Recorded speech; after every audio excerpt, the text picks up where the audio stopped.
പവിത്രത്തിന്റെ ഒരു അപ്കമിങ് എപ്പിസോഡിലേക്ക് എല്ലാവർക്കും സ്വാഗതം. അങ്ങനെ വേദ ശ്രീജയ്ക്ക് വിളിക്കുകയാണ്. വേദയുടെ കോള് കാണുന്നതും ശ്രീജ ഒരുപാട് സന്തോഷിക്കുന്നുണ്ട്. പെട്ടെന്ന് കോൾ എടുത്ത് എന്താണെന്ന് ചോദിക്കുകയാണ്. ഉടനെ വേദ പറയുന്നുണ്ട്, ചേച്ചി എനിക്ക് വിക്രമിനെ കാണണം, അല്പം സംസാരിക്കാനുണ്ട്, ഒരു ഷോപ്പിനടുത്തേക്ക് വരാൻ പറയൂ എന്ന് പറയുകയാണ്. ഇത് കേട്ടതും ശ്രീജ പറയുന്നുണ്ട്, എനിക്ക് ഒരുപാട് സന്തോഷമായി വേദേ, നിങ്ങൾ തമ്മിൽ ഒന്നിക്കുന്നത്. അതിൽ കൂടുതലൊരു സന്തോഷം എനിക്ക് വേറെ ഇല്ല. എന്തായാലും നിങ്ങൾ അങ്ങനെ ഒന്നിക്കാൻ വേണ്ടി തീരുമാനിച്ചല്ലോ. നിങ്ങൾ രണ്ടുപേരും സംസാരിച്ചു കഴിഞ്ഞാൽ നിങ്ങൾക്കിടയിലുള്ള പ്രശ്നങ്ങളെല്ലാം തീരുമെന്ന് പറയുകയാണ്. ഇത് കേട്ടതും വേദയ്ക്ക് ദേഷ്യം വരുവാണ്. വേദ പറയുന്നുണ്ട്, ദേ ചേച്ചി, അതിനു വേണ്ടിയൊന്നുമല്ല ഞാൻ അവനെ കാണണമെന്ന് പറയുന്നത്. ഞാനും അവനും തമ്മിൽ ഒരിക്കലും ഒന്നിക്കില്ല. അങ്ങനെ ഒന്ന് സംഭവിക്കുമെന്ന് ചേച്ചി ചിന്തിക്കുകയേ വേണ്ട. അങ്ങനെ ഒരിക്കലും സംഭവിക്കില്ല ചേച്ചി. അവനെ കാണണമെന്ന് പറയുന്നത് എനിക്ക് അവനോട് അല്പം സംസാരിക്കാനുണ്ട്, കുറച്ച് കാര്യങ്ങൾ അവനോട് ചോദിക്കാനുണ്ട് എനിക്ക്. അതിനു വേണ്ടിയാണ്. ചേച്ചിക്ക് പറയാൻ പറ്റൂ എന്ന് ചോദിക്കുകയാണ്. ഇത് കേട്ടതും ശ്രീജ പറയുന്നുണ്ട്, അതിനെന്താ മോളെ, ഞാൻ പറയാം. നീ എന്തിനാ ഇങ്ങനെ ദേഷ്യപ്പെടുന്നത്? ഞാൻ നിന്നോട് പറഞ്ഞു എന്നല്ലേ ഉള്ളൂ. നീ പറഞ്ഞ സ്ഥലത്തേക്ക് ഞാൻ വിക്രമിനെ പറഞ്ഞയക്കാം. എന്തായാലും നിങ്ങൾ തമ്മിൽ സംസാരിക്കൂ എന്ന് പറഞ്ഞ് കോൾ കട്ടാക്കുവാണ് ശ്രീജ. അങ്ങനെ ശ്രീജ വിക്രമിൻ്റെ അടുത്തേക്ക് ചെല്ലുന്നുണ്ട്. ശ്രീജയെ കണ്ടതും വിക്രം ചോദിക്കുന്നുണ്ട്, ചേച്ചി, ഞാൻ 100 കൂട്ടം പ്രശ്നങ്ങളിലാണ് നിൽക്കുന്നത്. ചേച്ചി എന്താ വന്നത്? പെട്ടെന്ന് പറ. ഇത് കേട്ടതും ശ്രീജ പറയുന്നുണ്ട്, എനിക്കറിയാം നീ 1001 പ്രശ്നങ്ങളിലായെന്ന് എനിക്കറിയാം. പക്ഷേ നിന്റെ ജീവിതം മറന്നുകൊണ്ടാണ് മറ്റുള്ളവർക്ക് വേണ്ടി ഈ ജീവിക്കുന്നത്. ഇതൊക്കെ ശരിയാണോ വിക്രം എന്ന് ചോദിക്കുകയാണ്. എന്തിനാണ് ഇങ്ങനെ കഴിഞ്ഞ കാര്യങ്ങളെക്കുറിച്ചൊക്കെ സംസാരിക്കുന്നത്? എന്തിനാണ് ഇപ്പോൾ വന്നതെന്ന് ചോദിക്കുന്നുണ്ട് വിക്രം. ഇത് കേട്ടത് ശ്രീജ പറയുന്നുണ്ട്, ഞാൻ ഓരോ നിമിഷവും ജീവിക്കുന്നത് ഇഞ്ചിഞ്ചായി മരിച്ചുകൊണ്ടാണ് വിക്രം. നിനക്കറിയാമോ, എൻ്റെ ഉള്ളിൽ കുറ്റബോധമാണ്. നീ ജയിലിൽ പോയത് ഞാൻ കാരണമാണെന്ന് എനിക്കും നിനക്കും മാത്രമല്ലേ അറിയൂ. ഓരോ നിമിഷവും ആ ചിന്ത കൊണ്ട് ഞാൻ ആകെ നീറിയാണ് ജീവിക്കുന്നത്. ഇത് കേട്ടതും വിക്രം ദേഷ്യം വരുവാണ്. ചേച്ചി, എന്തൊക്കെയാണ് ഈ പറയുന്നത്? ഇതൊക്കെ മറന്നു കളഞ്ഞേക്കൂ. എനിക്കും ചേച്ചിക്കും മാത്രമേ അക്കാര്യമൊക്കെ അറിയൂ, വേറെ ആർക്കും അറിയത്തില്ല. ഇതെല്ലാം വിളിച്ചു പറഞ്ഞ് ആരെങ്കിലും കേട്ടാൽ എന്താവും പ്രശ്നം? ചേച്ചി ജയിലിലേക്ക് പോവാതിരിക്കാൻ വേണ്ടിയാണ് ഞാനതെല്ലാം ഏറ്റെടുത്തത്. എന്തിനാ ചേച്ചി അതെല്ലാം മറന്നേക്കെന്ന് പറയുവാണ്. എന്നാൽ ശ്രീജ നിന്ന് കരയുവാണ്. ഇല്ല വിക്രം, എനിക്കത് ഒരിക്കലും മറക്കാൻ കഴിയില്ല. നിന്റെ ചേട്ടനോടൊപ്പം ഞാൻ ജീവിക്കുന്നുണ്ടെങ്കിലും ഒട്ടും സന്തോഷത്തോടെയല്ല. എൻ്റെ മനസ്സിൽ നീറുവാണ്. നിൻ്റെയും വേദിയുടെയും ജീവിതം ഇങ്ങനെയാവാൻ കാരണം ഞാനാണെന്ന്, കാരണക്കാരി എന്നുള്ളത് എനിക്കറിയാമല്ലോ. അതുകൊണ്ട് എനിക്കൊരിക്കലും സന്തോഷത്തോടു കൂടി ജീവിക്കാൻ കഴിയില്ല വിക്രം. ചേച്ചി പറ, ചേച്ചി ഇത്ര ദൂരം എന്നെ കാണാനായിട്ട് വന്നത് എന്തിനു വേണ്ടിയാണ്? ഇതൊക്കെ സംസാരിക്കാൻ വേണ്ടിയാണോ വന്നതെന്ന് ചോദിക്കുമ്പോൾ പെട്ടെന്ന് കണ്ണുനീരെല്ലാം തുടയ്ക്കുന്നുണ്ട് ശ്രീജ. എന്നിട്ട് പറയുന്നുണ്ട്, അല്ല, ഞാനൊരു കാര്യം നിന്നോട് പറയാൻ വേണ്ടിയിട്ടാണ് വന്നത്. ഇന്ന് വേദ എന്നെ വിളിച്ചിട്ടുണ്ടായിരുന്നു. വേദ എന്നോട് പറഞ്ഞു നിന്നെ കാണണം, സംസാരിക്കണമെന്ന്. എന്ത്? വേദ എന്നെ കാണണമെന്ന് പറഞ്ഞോ? അതെ, നിന്നെ കാണണം, സംസാരിക്കണമെന്നാണ് എന്നെ പറഞ്ഞത്. എന്തോ പ്രധാനപ്പെട്ട വിഷയമാണെന്നാണ് പറഞ്ഞത്. ഇത് കേട്ടതും വിക്രം പറയുന്നുണ്ട്, ശരി ചേച്ചി പോയിക്കോ, ഞാൻ അവളെ ചെന്ന് കണ്ടോളാം. ഇത് കേട്ടതും ശ്രീജ പറയുന്നുണ്ട്, വിക്രം, അവളോട് സംസാരിക്കാൻ കിട്ടുന്ന ഈ ഒരു അവസരം നീ ഒരിക്കലും പാഴാക്കി കളയരുത്. ഞാൻ നിന്റെ അമ്മയെ പോലെയാണെന്നല്ലേ നീ പറയാറുള്ളത്. ആ ഒരു സ്നേഹവും ഒരു ബഹുമാനവും നീ എനിക്ക് തരുന്നുണ്ട് എങ്കിൽ ഞാൻ പറയുന്നത് പോലെ നീ ചെയ്യണം. അവൾ സംസാരിക്കാൻ വരുന്ന വിഷയം എന്താണെന്നറിയാതെ ഞാൻ എന്ത് ചെയ്യാനാ ചേച്ചി എന്ന് ചോദിക്കുമ്പോൾ ശ്രീജ പറയുന്നുണ്ട്, അവൾ എന്ത് വേണമെങ്കിലും പറയട്ടെ വിക്രം, പക്ഷേ അവളോട് നീ സംസാരിക്കേണ്ടത് എന്താണെന്ന് ഞാൻ നിനക്ക് പറഞ്ഞു തരാം. അവൾ എന്ത് വേണമെങ്കിലും പറയട്ടെ വിക്രം, പക്ഷേ നീ സംസാരിക്കുമ്പോൾ അവളോട് നീ പറയേണ്ടത് നിനക്ക് പറ്റിയ തെറ്റിനെ കുറിച്ചാണ്. നീ അന്ന് ജയിലിൽ പോയത് നിനക്ക് വേണ്ടിയല്ല എന്നും എനിക്ക് വേണ്ടിയാണെന്നും നീ അവളെ പറഞ്ഞ് മനസ്സിലാക്കണം. ചേച്ചി എന്താണ് ഈ പറയുന്നത്? അവൾ അങ്ങനെയൊരു മാനസികാവസ്ഥയിലൊന്നും ആയിരിക്കത്തില്ല വരുന്നത്. ഇത് കേട്ടതും ശ്രീജ വിക്രമിനെ സംസാരിക്കാൻ വേണ്ടി സമ്മതിക്കുന്നില്ല. ശ്രീജ വിക്രമിനെ തടഞ്ഞുകൊണ്ട് പറയുന്നുണ്ട്, എനിക്കൊന്നും കേൾക്കണ്ട വിക്രം, നീ അവളോട് ഇക്കാര്യം തുറന്നു പറയുമോ? നീയല്ല കുറ്റക്കാരി, ഞാനാണ് ആ കൊലയാളി. അന്ന് ആ കൊല ചെയ്തത് ഞാനാണ്. അത് നീ ഏറ്റെടുത്തുകൊണ്ടാണ് ജയിലിലേക്ക് പോയത് എന്നുള്ള ആ സത്യം നീ അവളോട് പറഞ്ഞിരിക്കണം. പറയില്ലേ? പറ, എനിക്ക് സത്യം ചെയ്തതാ നീ പറയുമെന്ന്. ഇല്ലാന്നുണ്ടെങ്കിൽ ഞാൻ ഈ നിമിഷം ഇനി ഒരിക്കലും നിന്നെ കാണില്ല എന്നുള്ള ഒരു തീരുമാനത്തോടു കൂടിയായിരിക്കും ഞാൻ ഇവിടെ നിന്നും ഇറങ്ങുക. ഞാൻ ഇനി ഒരിക്കലും നിന്നോട് മിണ്ടില്ല വിക്രം. എന്ത് ചെയ്യണമെന്ന് നീ തീരുമാനിക്കണമെന്ന് പറയുവാണ്. ഇത് കൂടി കേട്ടതോടെ നമ്മുടെ വിക്രം ആകെ ധർമ്മസങ്കടത്തിലായി നിൽക്കുകയാണ്. എന്തിനാ ചേച്ചി എന്നെ ഇങ്ങനെ ടോർച്ചർ ചെയ്യുന്നതെന്ന് വിക്രം ചോദിക്കുമ്പോൾ ശ്രീജ പറയുന്നുണ്ട്, നിന്നെ ടോർച്ചർ ചെയ്യുന്നോ? ഞാനോ? ഒരിക്കലുമില്ല വിക്രം. അപ്പോൾ ഇത്രയും കാലം ഞാൻ അനുഭവിച്ച ടെൻഷനും വേദനയ്ക്കും എന്ത് പേരിടും നീ? നീ ഇപ്പം തന്നെ പറ വിക്രം. ഞാൻ ഒരിക്കലും നിന്നെ ടോർച്ചർ ചെയ്യില്ല. പിന്നെ നീയും വേദയും സുഖവും സന്തോഷത്തോടും കൂടി ജീവിക്കുന്നത് കാണാൻ വേണ്ടി മാത്രമാണ് ഞാൻ ഇതെല്ലാം ചെയ്യുന്നത്. നീ ഒരിക്കലും തെറ്റ് ചെയ്തിട്ടില്ലെന്ന് വേദ അറിയണം. അത്രത്തോളം നിന്നെ അവൾ സ്നേഹിക്കുന്നുണ്ട് വിക്രം, സ്നേഹിച്ചിരുന്നു. അവളുടെ വീടും പണവും എല്ലാം ജോലിയും എല്ലാം ഉപേക്ഷിച്ചല്ലേ നിന്റെ കൂടെ അവൾ ഇറങ്ങി വന്നത്. അങ്ങനെയല്ലേ അവൾ നിന്നോടൊപ്പം ജീവിച്ചത്. അത് നീ ആലോചിക്കണം. ശരി, നീ അതിന് നിനക്കതിന് സമ്മതമല്ലെങ്കിൽ ഞാൻ ഇപ്പോൾ തന്നെ ഇവിടെ നിന്ന് ഇറങ്ങിപ്പോവും. പിന്നീട് ഒരിക്കലും നിന്നെ ഞാൻ കാണില്ല. എന്നെ കാണാനും നീ വരാൻ പാടില്ല എന്ന് പറഞ്ഞുകൊണ്ട് തിരിഞ്ഞു നടക്കാൻ വേണ്ടി തുടങ്ങുകയാണ്. ഇത് കണ്ടതും വിക്രം പറയുന്നുണ്ട്, നെക്ക് ചേച്ചി നിൽക്ക്, ഞാനൊന്ന് പറയട്ടെ. ചേച്ചിക്ക് ഇപ്പം എന്താ വേണ്ടത്?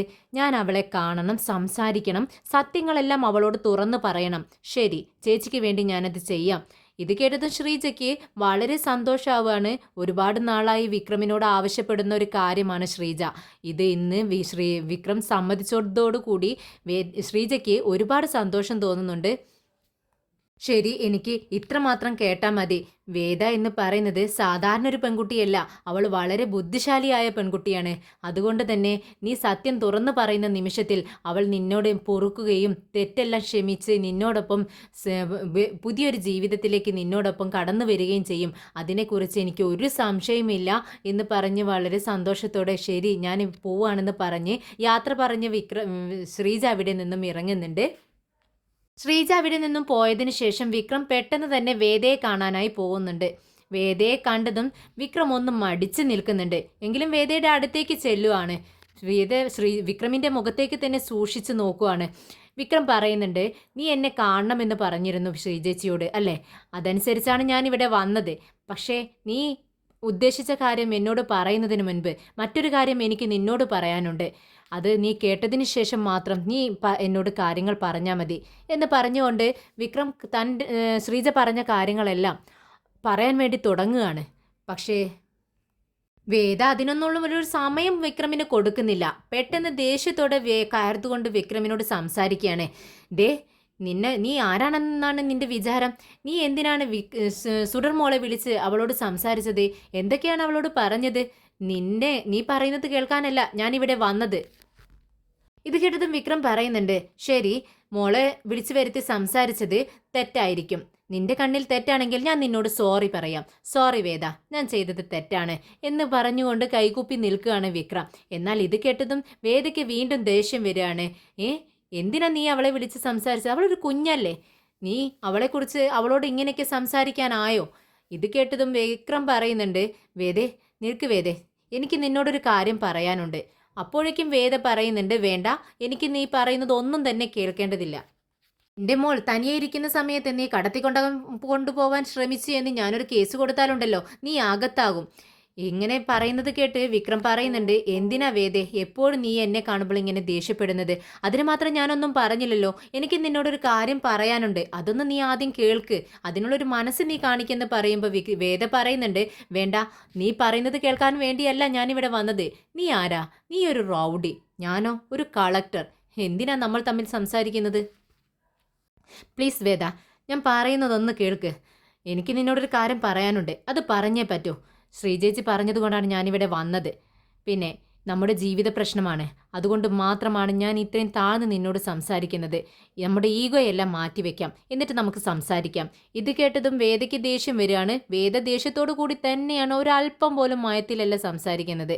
കയർത്തുകൊണ്ട് വിക്രമിനോട് പറയുന്നുണ്ട്, എന്താ ഇത്രയ്ക്ക് സംസാരിക്കാനുള്ളത്? നമ്മുടെ ജീവിത പ്രശ്നമാണെന്നോ? ആരുടെ ജീവിത പ്രശ്നം? നീ നുണ പറയാനല്ലേ പോകുന്നത്? എപ്പോഴും നീ നുണ മാത്രമേ പറയാറുള്ളൂ. എന്തെങ്കിലുമൊക്കെ പറഞ്ഞ് കൺവിൻസ് ചെയ്യിക്കും, ഞാനതങ്ങ് വിശ്വസിക്കുകയും ചെയ്യും. പ്ലീസ് വേദ, ഞാൻ പറയുന്നതൊന്ന് നീ കേൾക്ക്. ഇതെല്ലാം മാറ്റിവെച്ച് ഞാൻ മുഖ്യമായൊരു വിഷയമാണ് നിന്നോട് സംസാരിക്കാൻ പോകുന്നത്, അത് നീ കേൾക്കണമെന്ന് പറയുമ്പോൾ വേദ പറയുന്നുണ്ട്, വേണ്ട, ഞാൻ അതല്ലേ നിന്നോട് പറയുന്നത്. നീ പറയുന്ന കാര്യം എനിക്ക് കേൾക്കേണ്ടതില്ല. പക്ഷേ എനിക്ക് പറയാനുള്ളത് നീ കേട്ടിരിക്കണം.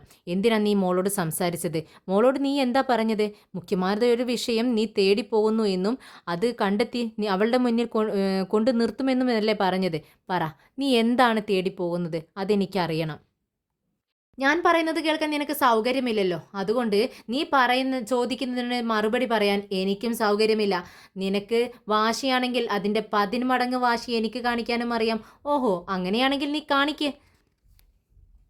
നീ സുഡർ ആരാണെന്ന് അന്വേഷിച്ചല്ലേ നടക്കുന്നത്? ഞാൻ നിന്നോട് പറഞ്ഞതല്ലേ സുഡർ വിജി ചേച്ചിയുടെ മകളാണ്. ഇത് കേട്ടതും വിക്രം പറയുന്നുണ്ട്, അതല്ലെന്ന് എനിക്കറിയാം. എന്താന്ന് വെച്ചാൽ ഈ ഒരു ചോദ്യം ഞാൻ അവരോട് ചോദിച്ചതാ. അവരുടെ മകളാണെന്ന് അവർ പറഞ്ഞില്ല.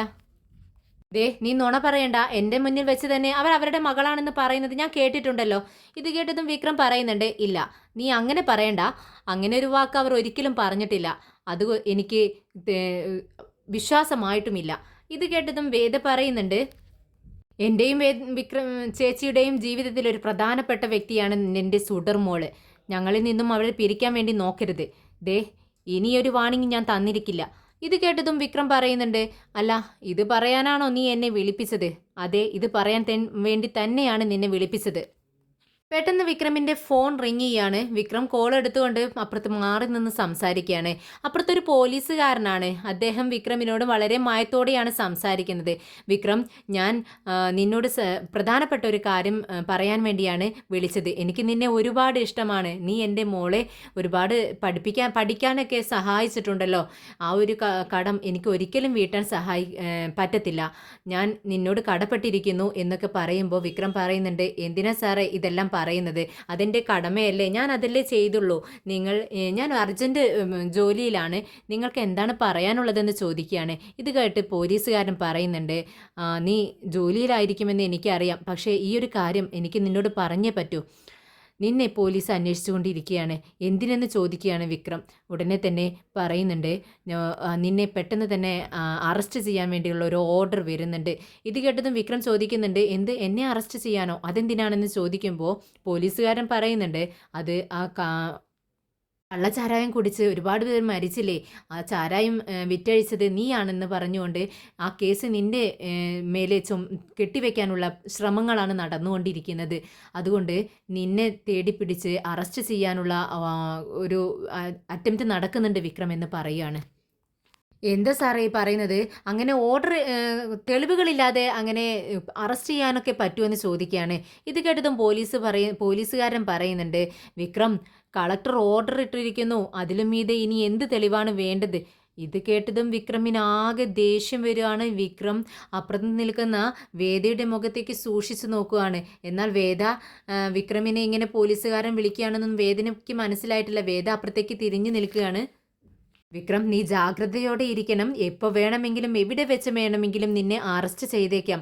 ഞാൻ നിന്നെ ഒന്ന് അറിയിക്കാൻ വേണ്ടി മാത്രം വിളിച്ചതാണെന്ന് പറഞ്ഞ് പോലീസുകാരൻ ഫോൺ കട്ട് ചെയ്യാണ്. വിക്രം പെട്ടെന്ന് തന്നെ വേദയുടെ അടുത്തേക്ക് ചെല്ലുന്നുണ്ട്. എന്നിട്ട് ചോദിക്കുന്നുണ്ട്, ദേ, ഇപ്പോൾ എനിക്ക് മനസ്സിലായി നീ എന്തിനാണ് എന്നെ കണ്ട് സംസാരിക്കണമെന്ന് പറഞ്ഞത്. എന്നെ ചതിക്കാൻ വേണ്ടിയായിരുന്നു അല്ലേ? നീ ആ കള്ളച്ചാരായം കേസ് എൻ്റെ മേൽ ചുമത്തിയല്ലേ?